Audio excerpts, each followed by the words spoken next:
أعوذ بالله من الشيطان الرجيم. بسم الله الرحمن الرحيم. الحمد لله له الحمد في الأولى وله الحمد في الآخرة، له الحمد كما ينبغي لجلال وجهه وعظيم سلطانه. رضينا بالله ربا وبالإسلام دينا وبمحمد صلى الله عليه وسلم نبيا ورسولا. اللهم صل وسلم وبارك عليه وعلى آله وصحبه عدد ما أحاط به علمك وخط به قلمك وأحصاه كتابك. وارض اللهم عن ساداتنا أبي بكر وعمر وعثمان وعلي وعن الصحابة أجمعين وعن التابعين وتابعيهم بإحسان إلى يوم الدين. اللهم علمنا ما ينفعنا وانفعنا بما علمتنا واجعلنا من الراشدين آمين. أما بعد، فقال المصنف رحمه الله تعالى قال ولا يقتدي الطاهر بصاحب عذر. biz jamoatchilik ahkomi haqida to'xtalayotgan imomatchilik va jamoat bo'lib namoz o'qish ahkomlarida suvdan to'liq joyda tortgan kishi uzrisi bor kishiga iqtido qilmaydi. Uzrli kishi masalan suvlik tamsilab turadigan, yel to'xtamaydigan kishidek. Endi uzrli kishining ahvoli qanday desak, bu kishilar har bir namozga azon to'lgandan keyin, namoz vaqti kirgandan keyin yana bir tartilib, shu tarat bilan namozni o'qiydi. Farz namozni va undan boshqa shu namozga tava, sunnat namozlarni o'qiydi. Namoz o'qish jarayonida suvlik tamsilab turayotgan bo'lsa-mu mayli, hisob shu. Shariat shunda kechirib o'tgan. Namozning vaqti ketishirallam, buni tarti shunda. Agar butun bir namozning vaqti tartunda sunmay, suvlik tamsilmay, davlashib qolsa, tartib hisobda. Lekin shu arliqda shunda suvlik tamsilab qoldi ish bo'lsa, namozni o'qiyversa, hatto namoz to'g'an chog'da tamsil g'alati bo'lsin mayli. Xuddi istihada musta bayon qilgandek. Endi bishada wala yaqtadi degan hukm agar iqtido qilib qolsa namozi batil deganni ko'rsatadi. Ya'ni joiz emas, batil degan ma'noda.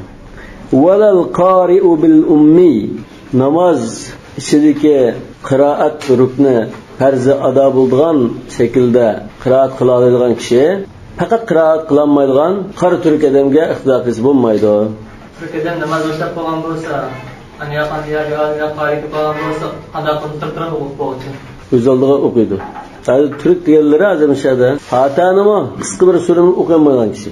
Lekin hozir bizning ko'pincha turk deganimiz bular Fatihani qisqa surani o'qiy oladi.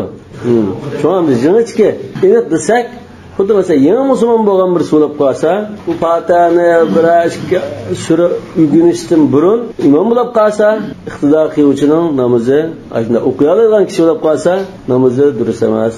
Ma'lumda ummiy degan faqat o'qimaydigan kishi. Walal muktasi bil uryan. Kiyim kiygan kishi yalang'och o'qigan kishiga iqtido qilsa bo'lmaydi.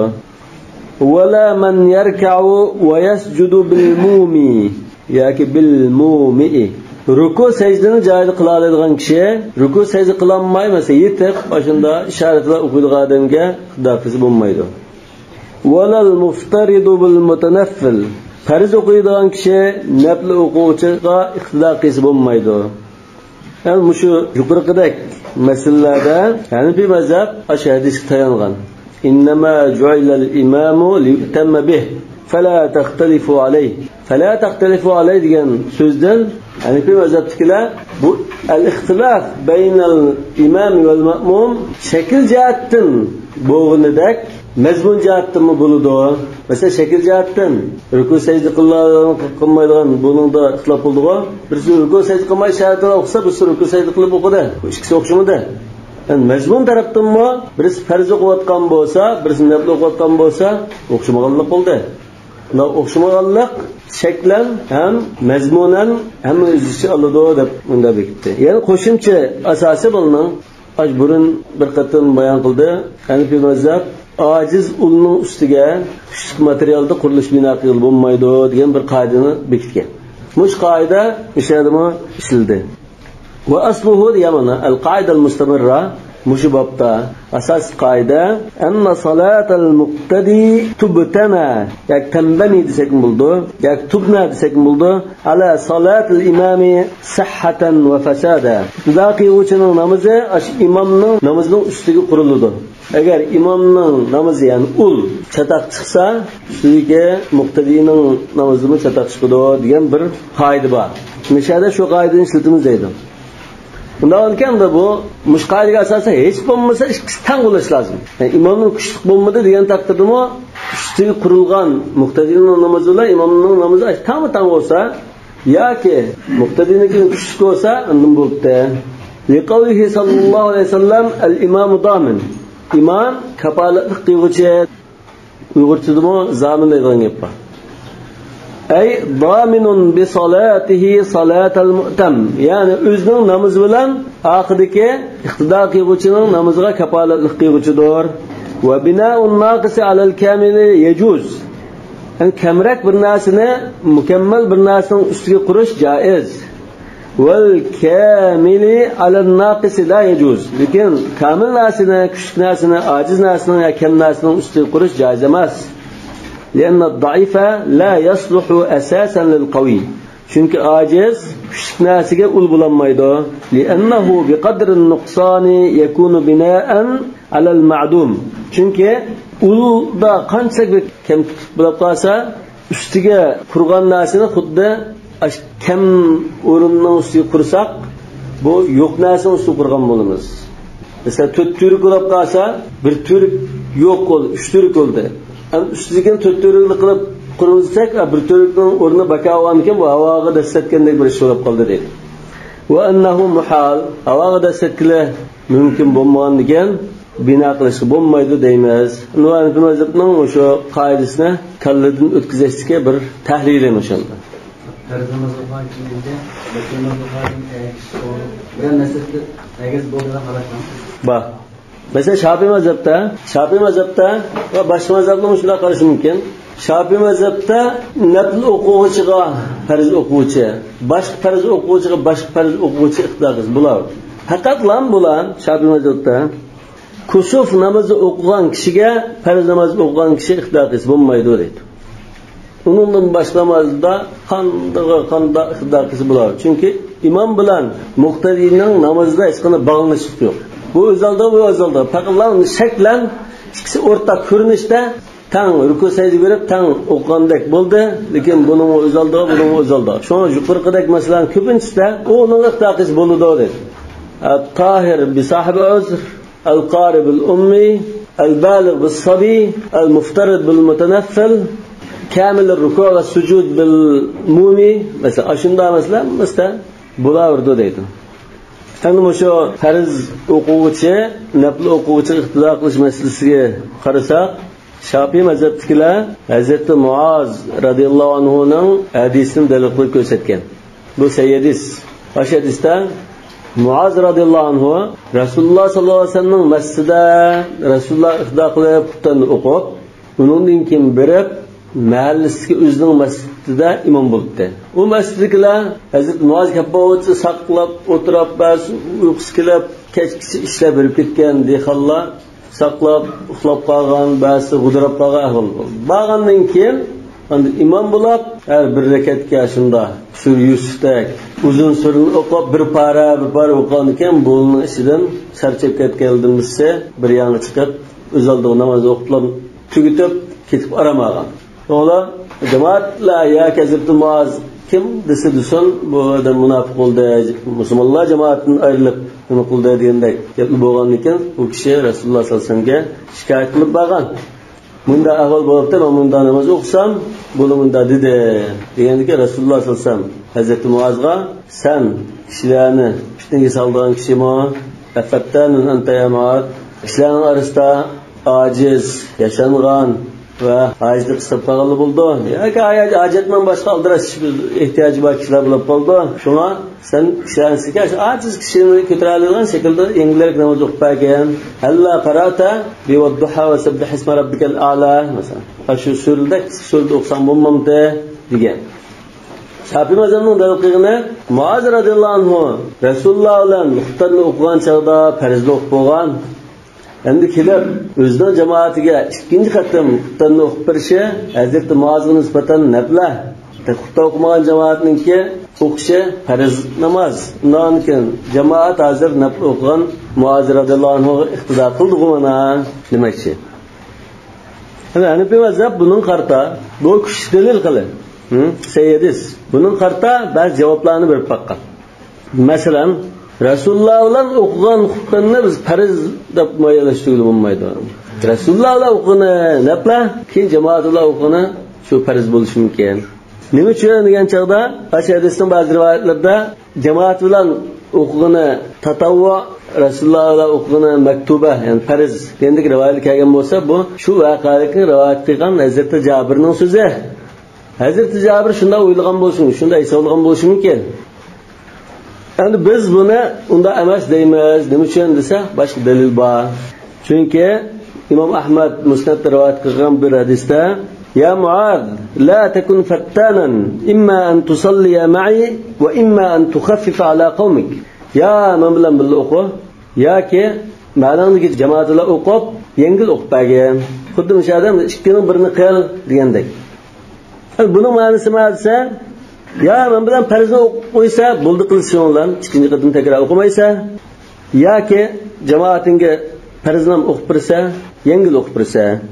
Undan keyin bu nimani ko'rsatdi desa, Hanifi mazhab deydi, bu Rasululloh bilan o'qigani naflikda, jamoat bilan o'qigani farz shutda. Rasululloh bilan farz o'qish shunda fazilatli bo'lsa, nima shuni tashlatdi desa, Rasulullohning buyrug'i bilan tashlatgan. Bu bir javob. Yana bir javob, shu chaqlarda bir farzni kun 2 qatim o'qishga ruxsat qilinadi deydi. Masal jalliqroq javob keldi. Masalan, Amru an Khalid al-Mu'afiri أن أهل العوالي كانوا يصلون في منازلهم ويصلون مع النبي صلى الله عليه وسلم. عوالي diyen Medine'deki üstün mahalle. Üstün mahalle, üstün atışıydıgan. Medine'de üstün mahalle vardı. Üstün mahalledekiler özlerinin mahallelerde bir okup Resulullah sallallahu aleyhi ve sellem'le bir kıtım okuyorlar. Bir namazını. فَنَهَاهُمْ أَنْ يُعِيدُوا الصَّلَاةَ فِي الْيَوْمِ مَرَّتَيْنِ. Şoğlan Resulullah ularni bir kunda bir namozni 2 qatim o'qishdan to'sgan. Bu hadisni rivoyat qilgan Amr ibn Shuayb deydi, "Qad zakartu zalika li Sa'id ibn al-Musayyib faqala sadaqa." Buni Tahavi rivoyat qilgan. Yana la vitran fi layla. Bu Abu Dawud va Nasa'i va Tahavi rivoyat qilgan hadis. Yana bir hadisda la tusallu salatan fil yawmi marratayn. Bu Abu Dawud va Imom Ahmad rivoyat qilgan. Chunki buningdan Hanifi mazhabdagilar shu chaqda bir namozni 2 qatim o'qishga ruxsat qilingan. Masalan, 2 qatim o'qishni xuddi 2 farzdek masalan. Yo'q, shunda 2 qatim o'qish, 1 qatim nafl, 1 qatim farz, qaysi niyat qilsa bo'lgandek. Lekin keyin bir namozni 2 qatim o'qsam bo'lmaydi deb cheklim kelgan. Buningki muazzam o'qimagan demakchi mana. Ondan Hazrat Umar bir jamoat bilan namoz o'qiyotgan chaqda, ya'ni shu farz o'quvchining nafl o'quvchi iqtido qilishi joiz degan Shafi'i mazhab va boshqalar dalil qilgan dalillarning birisi Hazrat Umar jamoat bilan namoz o'qiyotgan chaqda jamoatning birisidan yelchi ketgan insonchilar. Ketgan ekan Hazrat Umar mishadiki namoz o'qiganlar hammalar qaytarib namoz o'qiymiz degan. Yani Hazrat Umarningki bu olijanob fiqhning nimasi? Yani şu kishi hijilib qolmasin deb shu kishininki biraydan biri tartib kelsa shu kishidan ketganligi chinib qolmasin deb hammalar qaytarib namoz o'qiymiz deb turgan. Undan keyin qanday dalil bo'ldi?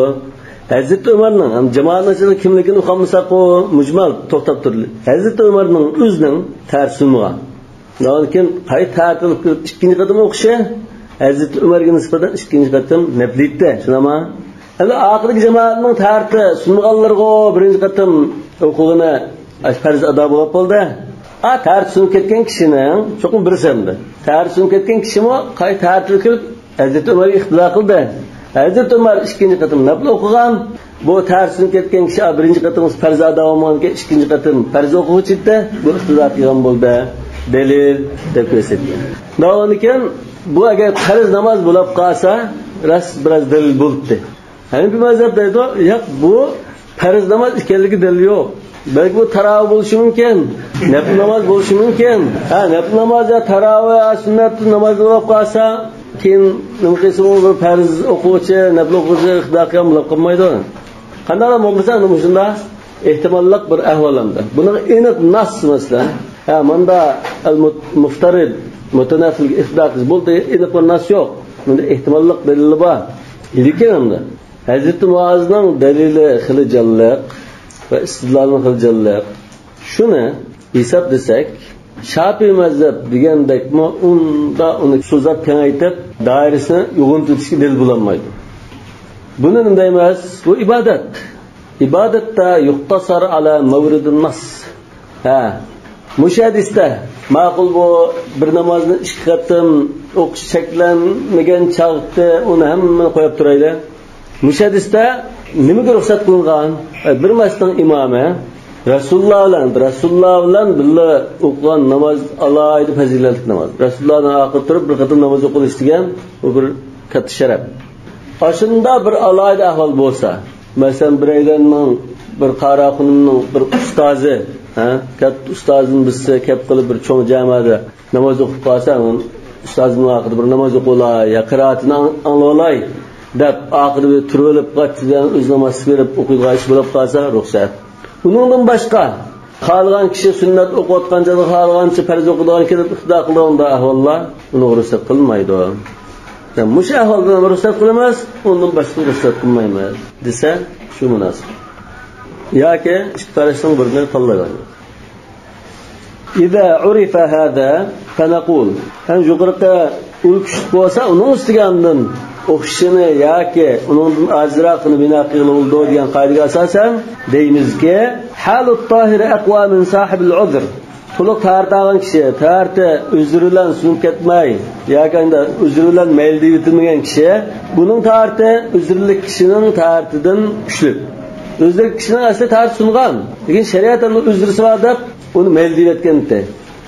Va halul qari'i aqwa min al-ummi. Qiraat qiladigan kishining ahvoli qiraat qilmaydigan kishininkidan kuchli. Va halul muftasi aqwa min al-uryan. Va halul ladhi yarka'u wa yasjudu aqwa min al-mumi. وحال المفترض أقوى من المتنفل فلا تجوز صلاتهم خلفهم. لكن أهوال كشف بوالله أهوال عاجز بوغان كشلاك إخلاقيسا جائز بميدو دده. قال ولا المفترض بمن يصلي فرضا آخر. Bir farzni o'qiyotgan kishi boshqa bir farz namozni o'qiyotgan kishiga ixtiloq qilsin bo'lmaydi. Masalan, bugungi peshinning farzini o'qigan kishi asr farzini o'qiyotgan kishi ixtiloq qilsa bo'lmaydi. Yoki asrni o'qiyman degan kishi peshinning farzini o'qiyotgan kishiga ixtiloq qilsa bo'lmaydi. Yoki tunuganki peshinni qazo qilib o'qiyotgan bo'lsa, bugungi peshinni o'qigan kishi yoki aksicha bo'lsa-mu to'g'ri bo'lmaydi demoqchi. Bumi nimaga asoslangan? Fala taxtalifu alay. İxtilaf qilmanglar, uning nisbatan nima? Uning bilan shu o'xshash namozni o'qinglar. Sizlar boshqa namoz, u boshqa namoz, hammalarning niyati boshqa, bunda shaklda bo'lmasin deganni ko'rsatdi deydi. Bu yerda bayon qilgan dalil li'anna al-muqtadiya musharikun lil-imam. Ixtilof qiluvchi imom bilan tang birga harakat qiladigan o'rtaq bir namoz o'qiydigan kishi fala budda min al-ittihad. Namozga o'xshash bo'lmaydi. Ya'ni ixtilof qilib bo'lmaydi. فإن أما أمي مشنق أساسا أجر فإن أما أمي قارئين وأميين يعني قارئين وأميين يسمى متورش كده قراءة قلم ما يدغم بركشة قراءة قلالة يدغم قلم ما يدغم جيك جماعة كه إمام بلبقاسا فسدت صلاة الكل إمام أبو حنيفة رحمة الله عليه نقرشدا هم إلهنن namazı bikavab ketdi. Hamma İlahның namazı batıl dedi. Tamam, bomba şahıtında Allah çıkıp o namazda qo'llab qiladi. Peşin namazında qanday? Şunlarning kishilar tunuydi. Yoki o'zini biladi. وقال تجوز صلاة الإمام ومن بحاله لاستوائهم كما إذا انفردوا. Hem sahiben bu ummi kişi yalğız okusa caiz buldu namazı. Ondan iken imam mı ummi? Onun namazı mı özellikle okuğandek, onun özellikle hesap. Keyin tuğan qarilarning namazı hesap emas. Çünkü bu kuchib turib ojiz iqtido qildi. Keyin tug'an ash ummiylarning namoz durust, chunki bu ummiga iqtido qildi. Darajasi o'xshash demakchi. Endi Abu Hanifa rahmatullohi alayhining dalili annal jami'a qadirun 'ala al-qira'ati bi taqdim al-qari. Hammaylan ash imom shuning ichida hammaylan qarilardan birini chiqarib imom qilib keyni turib o'qisa o'qiy oladi. İz qira'atul imami qira'atul lahum bil hadis. Hadisning ko'rsatmasi bo'yicha imomning qira'ati ash aqidgan jamoatga qira'at hisoblanadi. Faqat tarakul qira'ata ma'al qudrati alayha. Undan keyin bu kishilar qanday qilgan bo'ldi hozir? Bular qira'at bilan o'qiy oladigan turuqliq hammasi qira'atsiz namoz o'qigandek bo'ldi. Rasli Qur'on o'qiy oladigan biraylarni oldiga chiqargan bo'lsa, hammaylar yani imom mo qira'at bilan o'qigan bo'ldi. Keyin tug'an jamoat mo qira'at bilan o'qigan bo'ldi. Chunki imomning qira'ati, keyin tug'an jamoat qira'at. Hadis shunda degan. Undan keyin bular hozir qira'at qila oladigan turuqliq, namozni qira'at bilan o'qiy oladigan turuqliq qira'at qilmay o'qigandi. Xuddi masalan bu qiyos hozir. Qur'on o'qiy oladigan bir kishi faqat Qur'on o'qimaylar namoz o'qigandek bo'lib qoldi. Fatabtulu salatuhum. Undan keyin ularning hammasining namozi buzilib ketdi.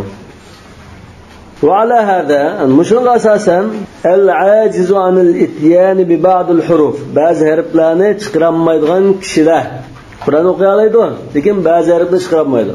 Masalan, ra harfini chiqarmaydi. Botni chiqarmay z qo'yib qo'yish mumkin. Bala zallin deb. Ma xutanda odatda reni chiqarmaydigan ahvol ko'p. Lekin qarilar obdan chiqardi. Lekin odatdagi so'zlarda chiqarmaydigan ahvol bor. Lekin mayli qayerlik bo'lsin, insonlarda tilda bir illat bo'lib qolsa, ra'ni chiqarmaydigan ahvol bor. Yoki undan boshqa harflarni chiqarmaydigan ahvol bor. Qalu yanbaghi alla ya'umma ghayrahu lima bayyana. Ammo ashunda harfni chiqarmaydigan kishi o'zini bilib, boshqalarga imom bo'lmasa lazim. İmamchilik chiqasimi, o'zi aytib, keyin turib namoz o'qish lozim. Lima bayyana degan shu bina al-qawiy al-daif degandek, shunami? Walima fi min taqlil al-jamaa, yana bir tarafdan jamoatning aziyib ketishiga sabab bo'lib qoldi. Jamoat hamda Qur'onni yaxshi o'qiydigan kishining oqida turishga amroq. Falau salla wahdahu, endi yolg'iz namoz o'qib qolsa shunday kishi, ra harfni chiqarmaydigan kishi yolg'iz namoz o'qib qolsa, in kana la yajidu ayatin takhlu an tilka al-hurufi jaza bil ijma'. Chiqarmaydigan harf ra bo'lishi mumkin, boshqa harf bo'lishi mumkin. Agar chiqarmaydigan harf yo'q oyatlarni topolib qolsa, ashunlar o'qiydi. Agar unda topolmay qolsa, mayli hisob. Alloh taolo uni kechiradi. Joiz. Chunki la yukallifullohu nafsan illa wus'aha. Mu'tazilaning peshvosi Vasil ibn Ato rahimahulloh ra harfini chiqarmaydi. Buni arabchada al-tag deydi. Har bir harfni chiqarmaydiganning bir ismi bor arabchada. Masalan, mutolaa o'qiganlar shunda har xil harflarni chiqarmaydiganning ismini o'rganadi. Ra'ni chiqarmaydiganlar al-tag deb ataldi. Vasil ibn Ato rahimahulloh al-tag bo'lg'achqa xutba so'zlagan chaqda ra harfi kelmagan so'zlarni tanlab so'zlab, masalan bir xutbasi desak, masalan bir safa, ikki safa tekst bo'lib qolsa, shunda xutbasi to'liq hamma so'z ra harfi yo'q so'zlardan tarkib topdi. Ya'ni al-tag ekanligini chanlamay. Bu adabiyotda masalan shu arablarning nutqlarini to'plagan kitoblarda bor. Masalan Jamharati Qutabul Arab degandek ayna kitoblarda va adabiyot kitoblarda shu xutba aniq akab qo'yiladi. Ya'ni ba'zi ulamolar chiksiz xutba yozganlar bor. Chiksiz harfdan tarkib topgan xutba. Shuning ichida faqat chikitlik bir so'z yo'q. Masalan Maqamatul Haririning maqomlarida maqomi Samarqandiya deb bir maqom bor. Bunda asosan chikit so'z yo'q. Hatto ba'zi ulamolar chikitsiz so'zlar bilan kitob yozganlar. Ana masalan ra'ni chiqarmaydigan odam Qul huvallohu ahad, Allohus samad, lam yalid va lam yulad va lam yakul lahu kufuwan ahad. Ra yo'q. Mushuni o'qisa va uning boshqa shunda ra harfi bo'lmagan surani o'qisa, bo'ldi, joiz bo'ldi. Lekin Fatiha surasi bor. Va in wajada boshqa ra yo'q oyatlarni topolibdi. va qara bima fihi tilka al-huruf ashu talaffuz qilinmaydigan ajraga o'xshash harfli bayatni o'qigan bo'lsa bunda ulamolarning qarashi o'xshash chiqmadi. Qila bir qarashda yajuzu kal akhrasi yusalli wahda gachiga o'xshash yolg'iz o'qisi joiz bo'lgandek buning joiz bo'ldi debdi. Va qila la yajuz yana bir qarashda joiz bo'lmaydi. Bunga o'xshaysa qiyos qilib qiroat qiladigan kishi yolg'iz o'qib degan qiroat qilmay o'qigandak bi xilafil akhras gas gacha buning o'xshamaydi. Li annahu gacha deydi-mi? Gacha buning o'xshamaydi. Li annahu qad la yajidu imama. Chunki gacha imom topolmay qolishi mumkin. Imom topolmaganidan keyin shu o'zi o'qiyolganicha o'qiydi. Lekin qiroat qiladigan kishi imom topolmay qolsa, o'zi qiroat qilib o'qishi lozim. Qiroat yaxshi qilmaydigandan keyin namoz o'qib qolsa, namozni qaytarish kerak. Endi shu qiroatning sifati har xil darajada. Buni tajvid ulamolari lahn fahish, lahn jali, lahn xafi degandek turli darajaga ayiradi. Ya'ni ma'ni o'zgarib ketgan cho'ng xatolik, ma'ni o'zgarmaydigan xatolik, ya tajvid ilmida ancha ig'ir ko'rmaydigan xatolik deb bunda ayiradi. Buning munosabatlik ahkamlar ko'pincha fiqhninki tafsiliy masalalarga to'xtalgan kitoblarda bayon qilinadi. Mushtirlik masalalarda bizning O'rta Osiyo, Turkiston, Mavara, Nahr ulamolari alohida tadqiqot olib borgan. Chunki arablarda, ya'ni burungi arablar, keyingi arablar bo'lsa-mu, bu arab tilida bak unda ig'ir xatolikni qilmay o'qiy oladi. Unda hozirgilar buzib ketgan bo'lsa-mu, lekin shu hijratning masalan 4-asr, 5-asrlarda asosan ahvol yaxshi edi. Faqat ajamlardan namoz o'qiydiganlar qiroat qilgan chog'da shunday ig'ir xatolik qilgan qoldi. Masalan, harfni joyiz chiqarmaydi. Aynni masalan hamza chiqarib qo'ydigan, a chiqarib qo'ydigan. Dod, va shunday z chiqardigan. Masalan, jutda o'qigan bolalar masalan fa'ni pa deydi. Dod hammani z deb o'qiydi. Shunga o'xshash bo'lg'achqa bu alohida tadqiqot olib berib, buni tafsili, agar ma'ni chiqarammiz manda, uni chiqarammiz manda qischu, unda qischu, butun shu tafsilotni bayon qilib o'tgan.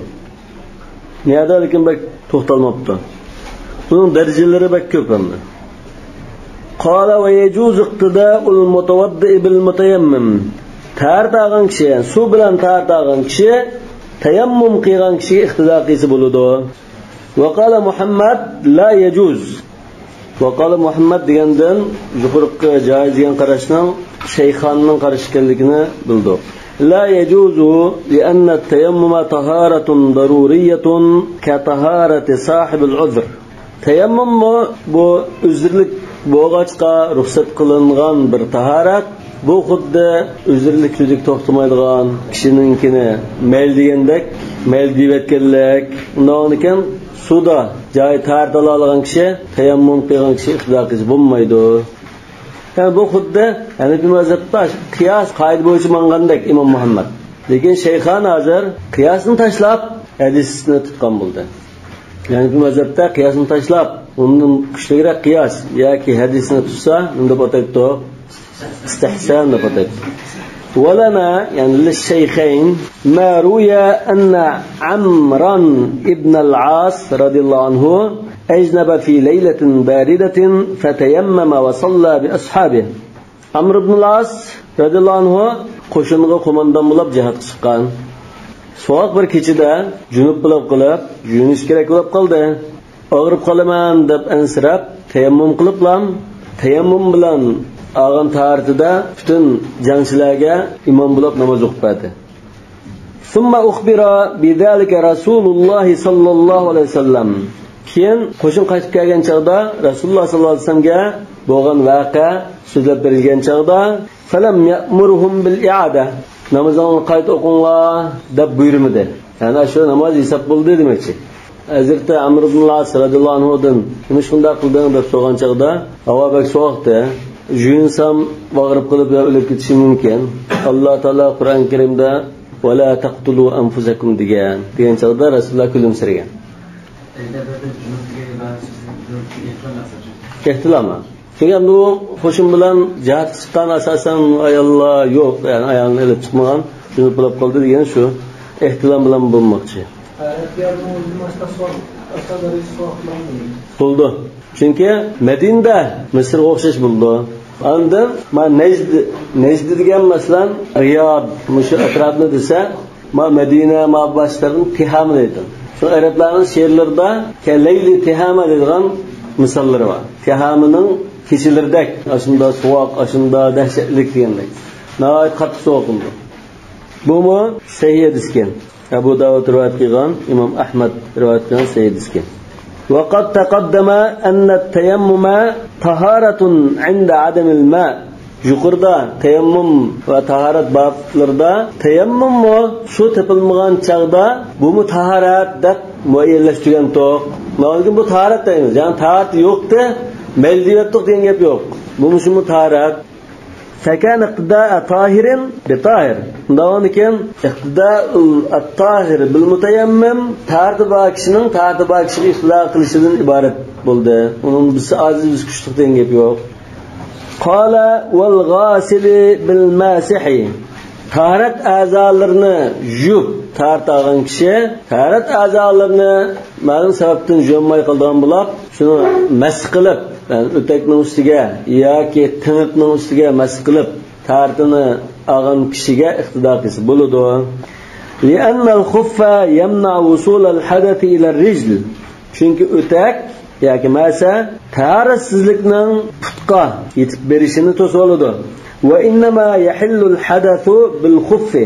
Undagi ahvol nimadan iborat bo'lsa, taharatsizlik o'takka keliblam to'xtaydi, o'tak to'sib olgan ekan, o'tak keliblam to'xtagan ekan, va qadar tafa bilmas. O'takning ustiga to'xtagan ekan, o'takning ustiga shunday bir mas qilsak, taharatsizlikmi o'takdan yo'qolgan bo'ldi.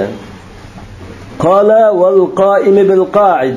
O'rtirib namoz o'qiy oladigan kishi, o'tirib namoz o'qiydigan kishiga iqtido qilsa bo'ladi. Xilafan li Muhammad. Undan keyin bu shayxonning qarashi. Muhammad rahmatullohi alayhi bo'lmaydi dedi.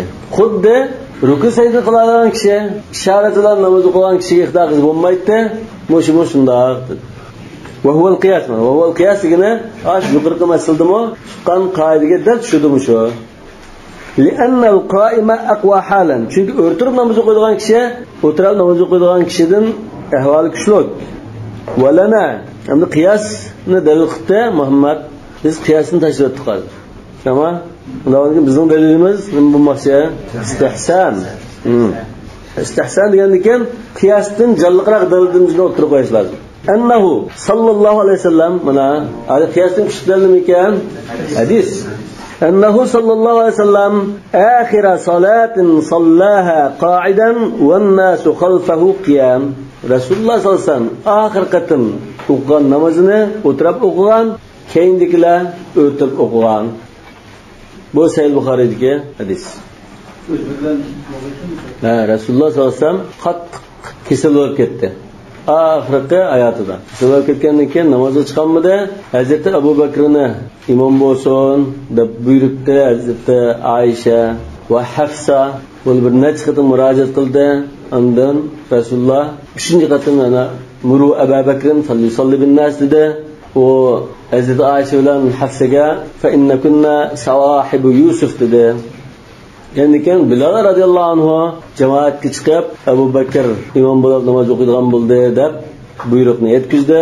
Abu Bakr namoz o'qigandan keyin Rasululloh sollallohu alayhi vasallam nechqatim o'shidan ketib, yana o'sha kelib, ana suv to'kanib nechchilik suv quygandan keyin sal mag'dub paydo bo'lib, ikkidan yo'linib turib, puti yagi so'rilib qolgan, yagini jijilgan holatda mingab jamoatning qashqi chiqdi. Bu ikkidan Hazrat Abbos bilan Hazrat Ali edi. Nama Hazrat Aisha bir hadisda Abbos bilan yana bir odam degan. Yani bir odam shu Hazrat Ali edi. Chiqqandan keyin Rasulullohni birinchi safga aklib o'tqazib qo'ydi. Yoki Rasulullohni Abu Bakr radhiyallohu anhu so'l tarafiga o'tqazib qo'ydi. O'tqazib qo'ygandan keyin Hazrat Abu Bakr namozda uyan bilan qaramay bunda turgan bo'lg'achqa Rasulullohning o'tqazib qo'yilganligini sezmadi. Sezmagandan keyin kishilar chavak chaqirdi. Va aktharu min at-tasfih. Tasbih degan nima? Tasfiq dedi. Chavak chaqirib turgandan keyin bir ish bo'lsa, namozni xato qilsa deb qarasa Rasululloh turgan. Rasulullah chiqdi deb lamg'atchida oqiga enayibdi Rasulullah ishorat qildi. Jang turibadi. Turibadi degan Abu Bakr qo'lni ko'tarib Alloh taolo hamd sana aytdi. Rasulullah jang turibadi deydigan darajada Alloh taolo shunda bir ishoratni nail qildi deb shukr etdi. Undan keyin namoz davomlashdi. Abu Bakr o'rtirib namoz o'qidi. Rasulullah sollallohu alayhi vasallam o'tirib o'qidi. Shunama Abu Bakr Rasulullah sollallohu alayhi vasallamga iqtido qildi. Abu Bakr burungi imom, hozir imom shular Rasululloh kelgan kunlar almashgan bo'ldi. Rasulullohning sol tarafida o'tirishim balkimda namozlarni o'qiyman degan bo'lishi mumkin. Shama chunki iqtido qilmoqchi bo'lgan bo'lsa, o'ng tarafga kelib o'tiradi. Sol tarafida o'tirganligi mana ayishib o'qiysiz degan ma'no bo'lishi mumkin. Ulan Abu Bakr mo akayni sepga Rasululloh oqiga chekinib sep kirib turmadi. Endi turibadi. Rasululloh sol tarafda, Abu Bakr o'ng tarafda. Abu Bakr muqtadi bo'lib namoz davomlashdi. Ya'ni hadisdagina Abu Bakr Rasululloh iqtido qilgan, aqli jamoat Abu Bakr iqtido qilgan deb bunda kelgan. Ya xuddi mesela Abu Bakr bu yerda muballig'dakan. Mesela azan takbirini ulug' to'lab ketkizib turgan ma'zafimlarga shunga o'xshash demoqchi. Abu Bakr radhiyallohu anhu ovoz chiqarib o'qiganmi? Ya Rasululloh o'qiganmikan Abu Bakr radhiyallohu anhu takbir aytganda muazzin bo'lgan. Allohu alam. Hadisning tafsirlarida kelgan bo'lishi mumkin lekin. Rasululloh xos deb o'ylagan. Bu yoqda xos deydigan namda Alloh bir nima bo'lsa xos deydi. Buni xos deganim bo'lmay, tashri' alil umma deb qarab ulamolar shu hadisdan namoz munosablik ahkamini olgan. Mesela Abu Bakr turibman qo'l ko'tarib Alloh hamd sana aytishdimi? Lekin Rasululloh shunda qo'l ko'tarib hamd sana aytgan bormi? Yo'q. Abu Bakr Rasulullohning huzurida shunda nima qilgan ekan? Bizga namoz o'qigancha bir Alloh taolo ne'mati kelib qoldi masalan. Shunda bir iltifot bo'lib qolsa, alhamdulillah deb qo'lini ko'tarib hamd sana aytsa bo'lgan degan hukm chiqdi. Yani uni bidat degan olmaydi, chunki Rasululloh qilmagandir. Abu Bakr Rasulullohning oldida qildi.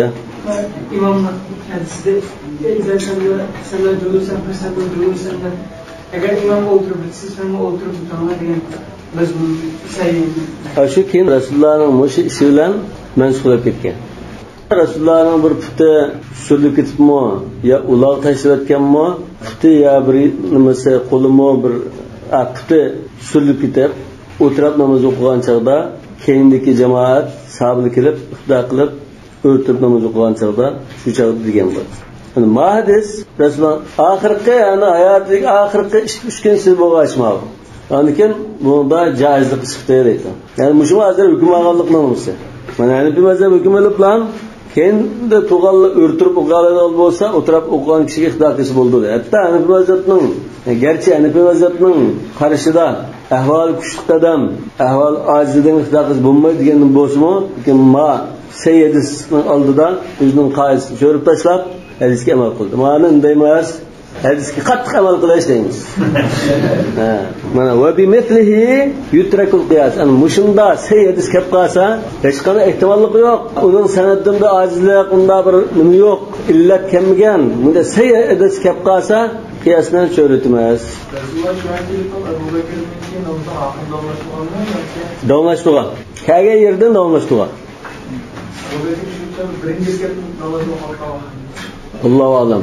Lekin Buxoriyning sharhlarida balki kelgan bo'lishi mumkin.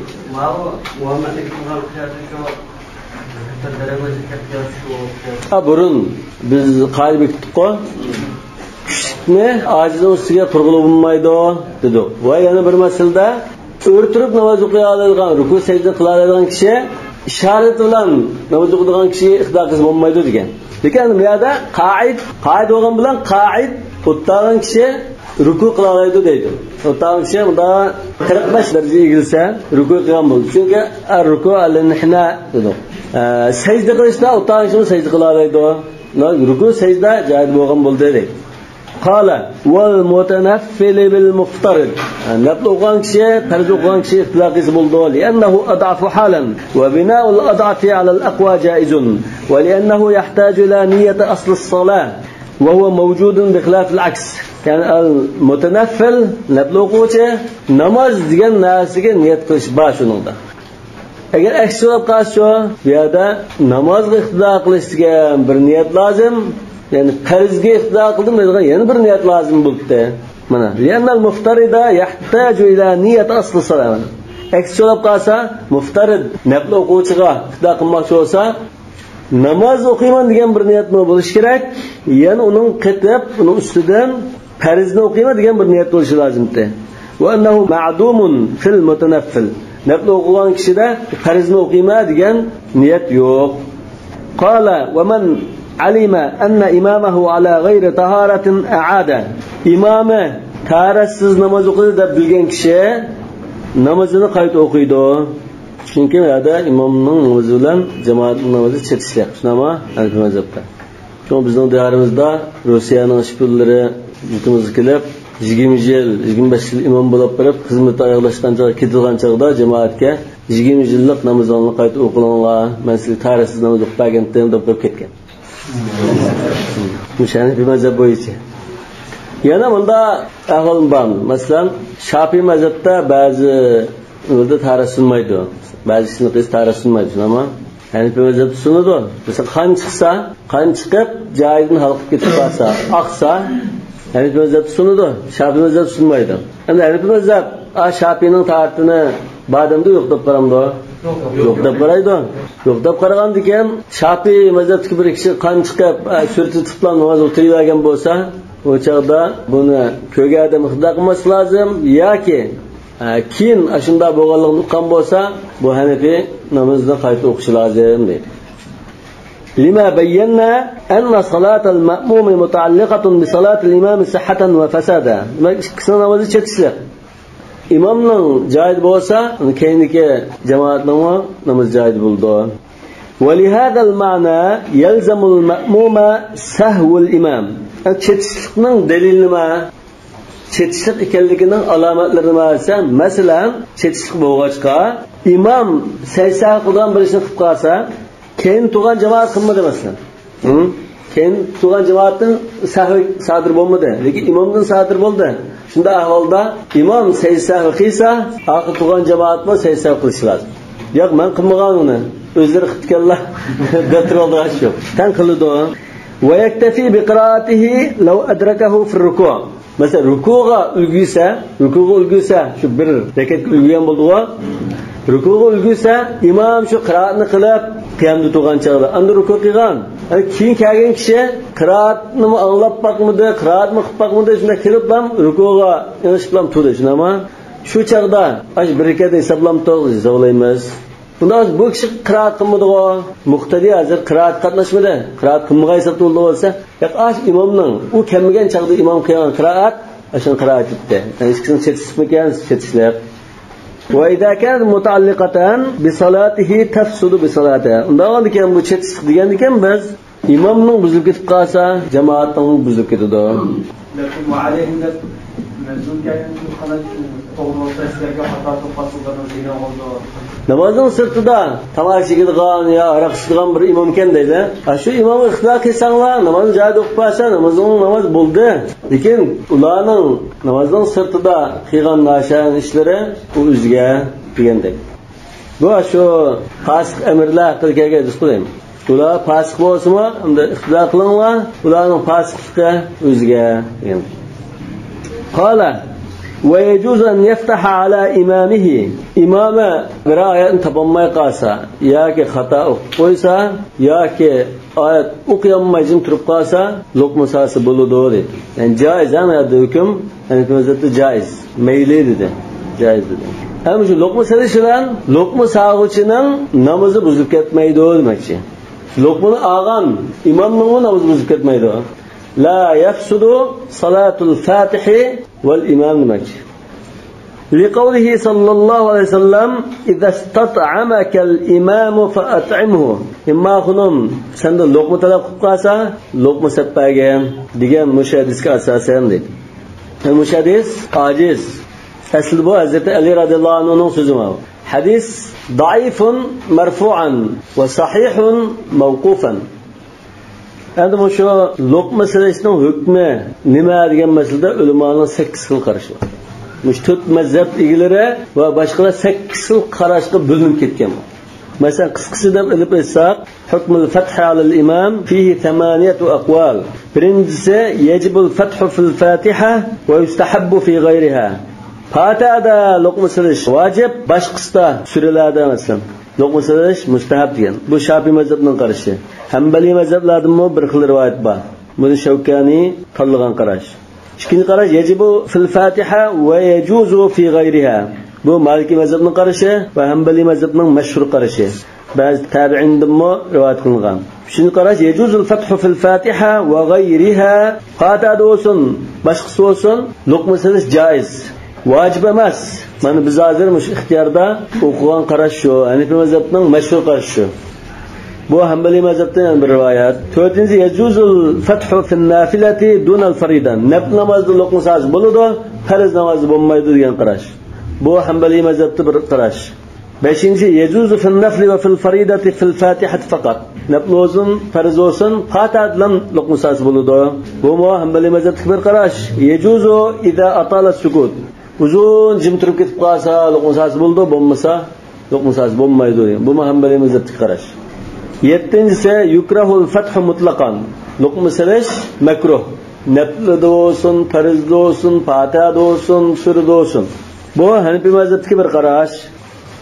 Demek Hanifi mezhebte hozir maktabda bayon qilgan jaiz degan bir qarash va ash mashhur qarash yoki ash mu'tamad qarash, makruh degani 11 qarash.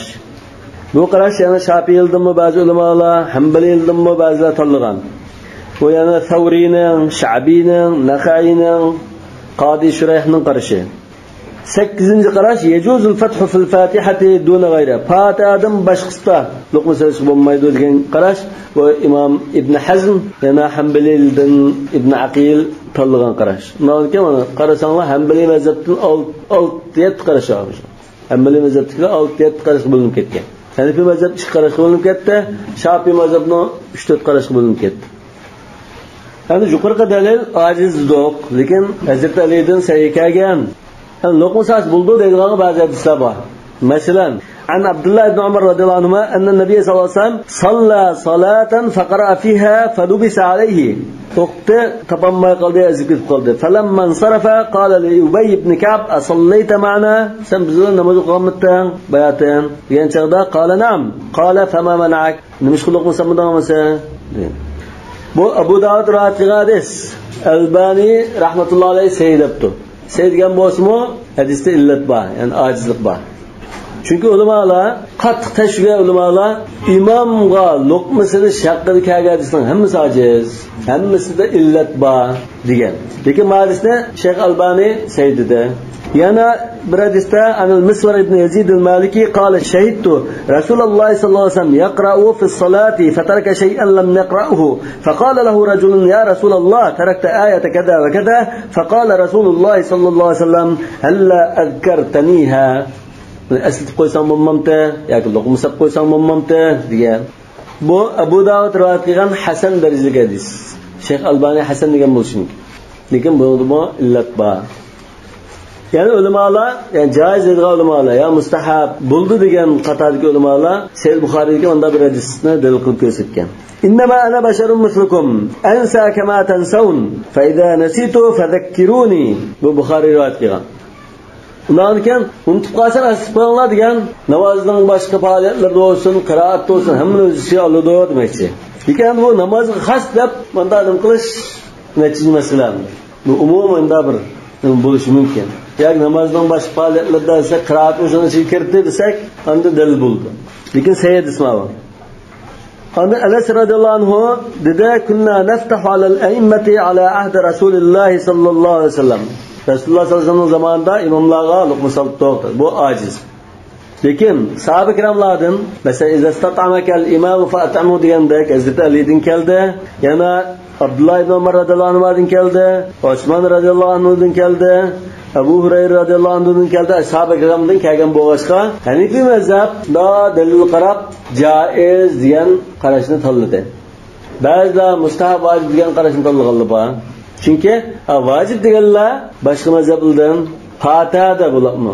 Vojib deganlar Fatiha joyida bo'lmay qolsa namoz joyida bo'lmaydi deb Fatihani ruslashga ahamiyat bildigan bo'lishi mumkin. Lekin natijada shu, hamma yig'ib akasak, Fatihada mustahab desakmi, lekin boshqasida joiz degan shu qarash chiqadi. Fatihada birdek ittifoq manbalarida. Yo'q, Fatihada hamda hozir Hanafi mazhab degani joiz. Fatihada joiz. Chunki faqra'u ma tayassara minal Qur'an vujud chiqdi demakchi. Ozgina o'qisimi farzada oldi demakchi. Wala yanbaghi an yaftaha min sa'atihi. An luqma silishning ba'zi adab qoidasida biraylar shunda duduqlab tappo'g'icha yo topolmay tappo'g'icha gachni oldirab luqma sasa bo'lmaydi. La'allal imama yatadakkar. Balki imam sal turib ya bir oyatni o'qib xato o'qib keyin tepilishi mumkin. Ba'zi qarilar xatmi to'g'an chog'da bir-ikki safa boshqa yerga ketib, keyin asta cho'g'ilib qilishim bor. Lekin hamda shu joyni topolmay boshqa ketib qolsa yoki bir so'zdan bir-ikki oyat atlab ketib qolsa, bu xuddi nimga o'xshaydi? Oyatni u yerdan tip o'qigandek. Xato o'qimagan taqdirda bu durust bo'lardi yana. Misrliklar aslan namozda bir mazmundagi oyatlarni to'plab o'qiydi-ku. Masalan, haj to'g'ri so'zlagan bir imom bo'lib qolsa, xutbada jumaning namozida shirkatda haj oyatlarini to'plab, "Valillahi alan-nas hajjul bayt va azzin fin-nas al-hajj ashhurun ma'lumat va atimmul hajj wal umrata lillahi" shuni tib o'qiydi. Nada kelgan bo'lsa, shuni o'xshash tib o'qigandek bo'ladi. Lekin xato o'qib qolsa, boshqa o'qigan oyatlar to'g'ri bo'lgan ekan, buninglar vojib ado bo'lgan ekan, ma'noda hech vaqasi yo'q deydi. Qanday so'zda o'g'lim bir rakatni o'qib o'qilmaydi. Yani bir rakatni o'qamasa, ikkinchi rakatni boshqa rakatni o'qiydi. Yo'q, bir rakatning ichida tib o'qish bor, joiz. Masalan, Sura Baqaradan 2 oyat, Isrodan 2 oyat, Shuradan 2 oyat tib o'qisa bo'ldi. Bir rakatning o'zida. Bu misrliklar o'qiydi shuni. Bunda deyil Madiyasirning Qur'oni. Madiyasirning Qur'on, balki Rasulullohning bir-birinda o'qigan bir mazmundagi oyatni yig'ib o'qigan ahvolda bo'lishi mumkin. Oyatning tartibini tushunmayman. Yo'q, tartib buzilsa mayli. Oyatning tartibi Tartib bilan o'qish farzmi?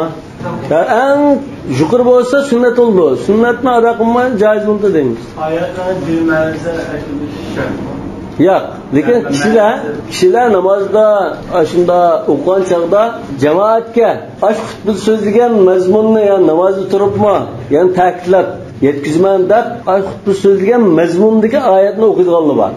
Masalan, haj to'g'riliq so'zlagan bo'lsa, haj oyatlarini o'qiydi. Ramazon to'g'riliq, Ramazonda ro'za to'g'riliq so'zlagan bo'lsa, kutiba alaykumus siyomni o'qiydi. Yoki shahr Ramazonallati unzila fihil Qur'on deb. Endi boshqa oyatlarda, boshqa surada ro'za munosabatli oyat kelgan bo'lsa, uni birlatib o'qiydi. Masalan, asaman nechqatim imomninki bir rakatning o'zida nech surdan oyat tib o'qigan namozda iqtido qilgan. Imomda o'qigan. Endi o'qiydiganlar bor. Agar xohlasanglar, mushu oyatni tib bir rakatda o'qishni bahs topshirib qo'yaylik. Balki endi buni masalan siz hozir nima qilib qoldinglar? Bu qanday joiz bo'ldi deganday. Lekin bahs qilsanglar, natija joiz degan gap chiqsa, u chog'da charisizlar. Qabul qilmay chari yo'q. Masalan, hukmi intiqal oyat min as-suwar al-mukhtalifa fi rak'a wahida degandek izsanglar bo'ldi. yoki at-talfiq degan so'zni ishlatishi mumkin. Talfiq al-oyat fi rakat al-wahida degandek. Lekin shu luqma silishning joizligida ojizlar keldi va sahoba ikramdan rivoyat keldi. Shu joiz, mayli bo'pti deyapti. Wa yanbaghi lil-imam alla yulji'ahu ila al-fath. Aqib tuğan cemaat mo imam shunda o'qiganmaya to'xtab qolish bilan gachida darhol luqma sasi bo'lmaydi. Imam mo mumkin qadar keyin tuğan cemaatni luqma silishni majbur qilmaslik lozim. Qanday?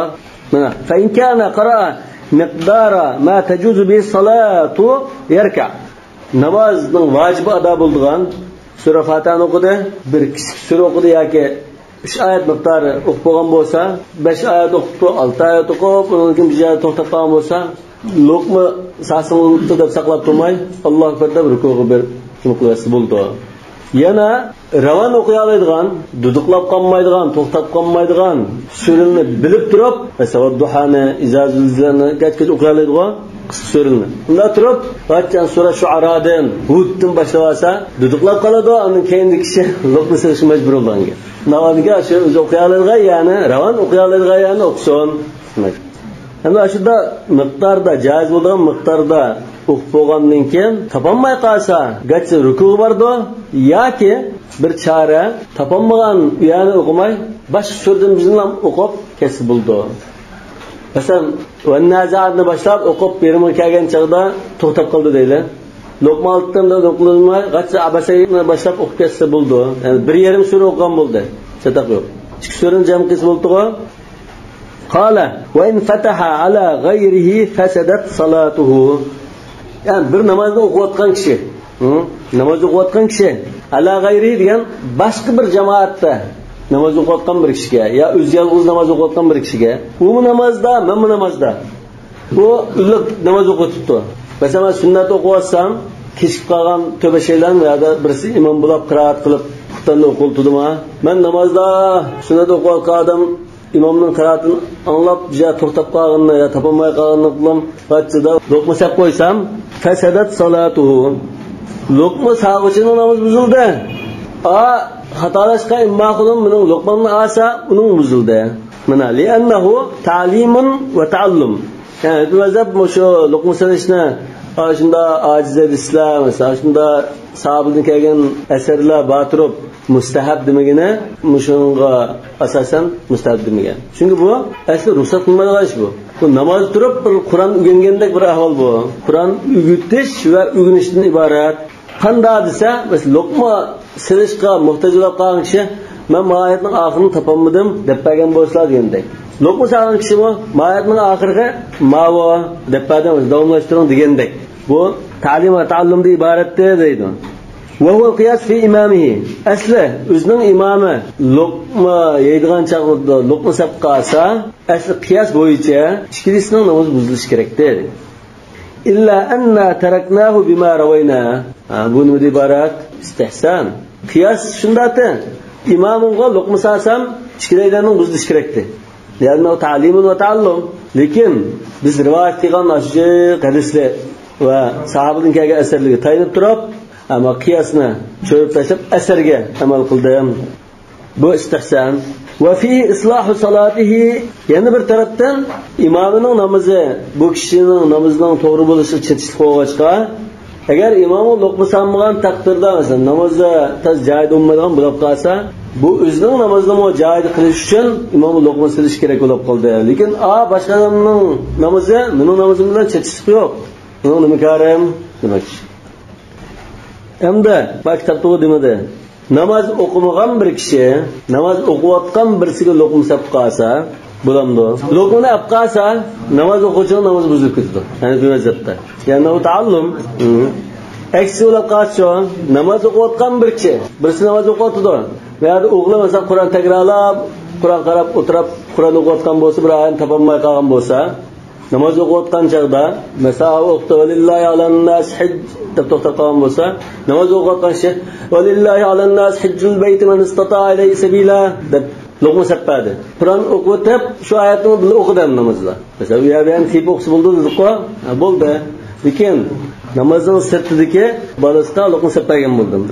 Undan keyin namoz o'quvchining namozi buzildi. Chunki bu ta'lim. Alloh istasar bir namoz o'qigan bo'lsa, bolalar boshqa bolalar da o'tirib topolmagan seppas namoz qilmaydi. Ha, ana shu nazar shunda. Boshqa namozgadan boshqa namozgadan nima? Shu buzildi. Bir namozda o'qiyotgan, bir namozda o'qiyotganga luqma ikkilagan buzildi dedi. Ta'lim va ta'allum.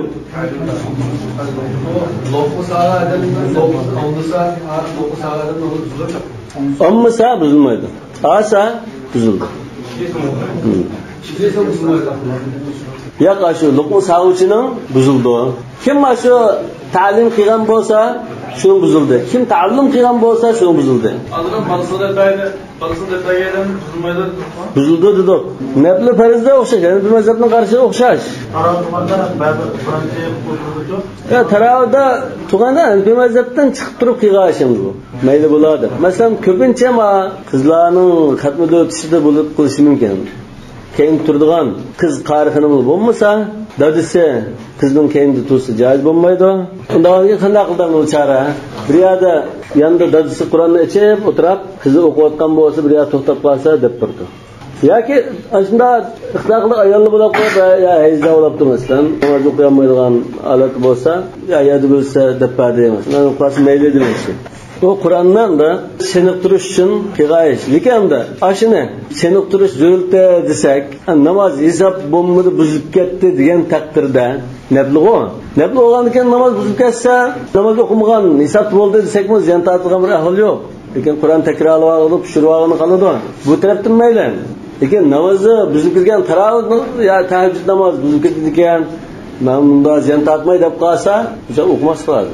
Masalan, namoz o'qiyotgan shaxslar bu yerda namoz o'qigan odam ya namoz o'qib qolishni ko'rib deb unda qilsa namoz o'qiyotgan namoz buzadi. Masalan, namoz o'qib qolganligi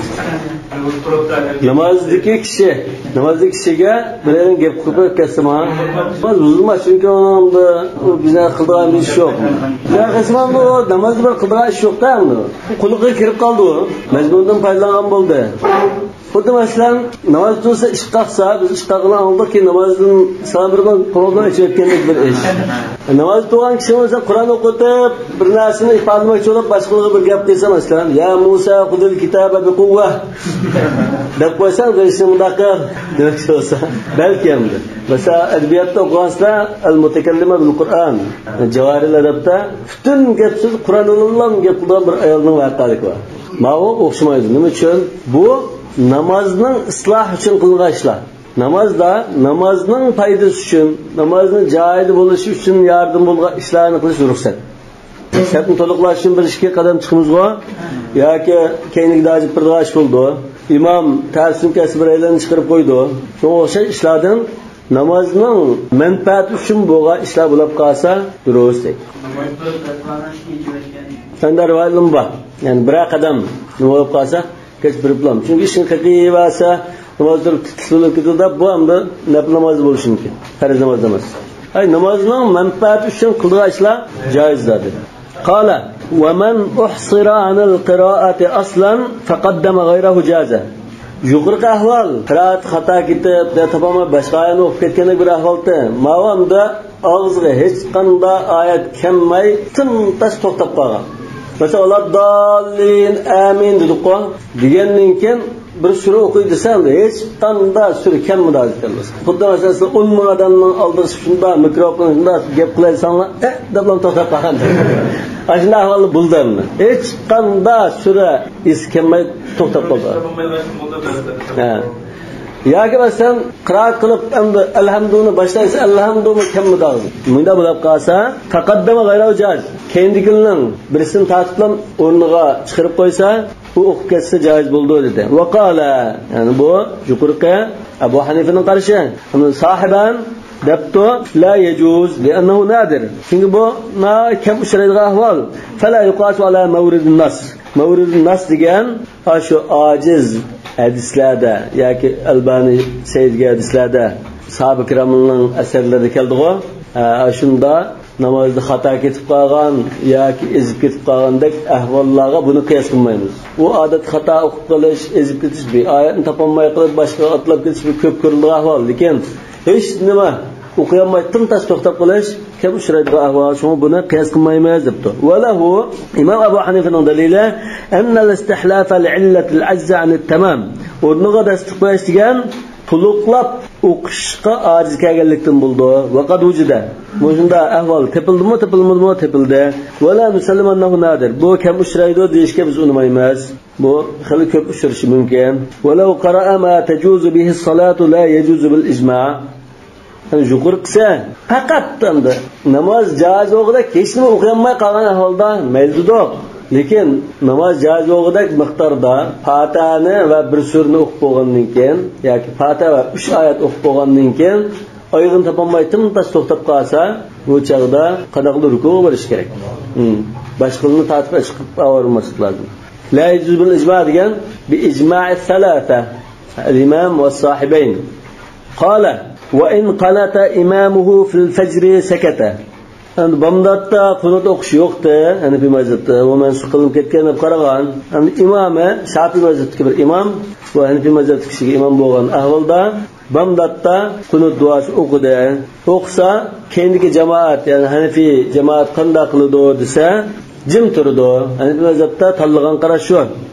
Nima uchun esa bomdodda qunut o'qish mansux bo'lib ketgan. Rasululloh sollallohu alayhi vasallam bir oy bomdodda qunut duosi o'qib, o'sha Ra'l va Zakwan va Bani Lahyan degan qabilalarga qarshi la'nat o'qib yoki qag'ab duo qilgan.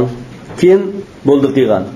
Vaqat bayyana biz yuqorida vitr va uning ahkamlarini bayon qilgan chog'da biz bayon qilib imomı bomdodda qunut o'qib jim turdi deganlar Hanifi mazhabda tanlagan qarash shu dedik. Lekin Abu Yusufdan kelgan qarashda uningga amin deb turdi degan.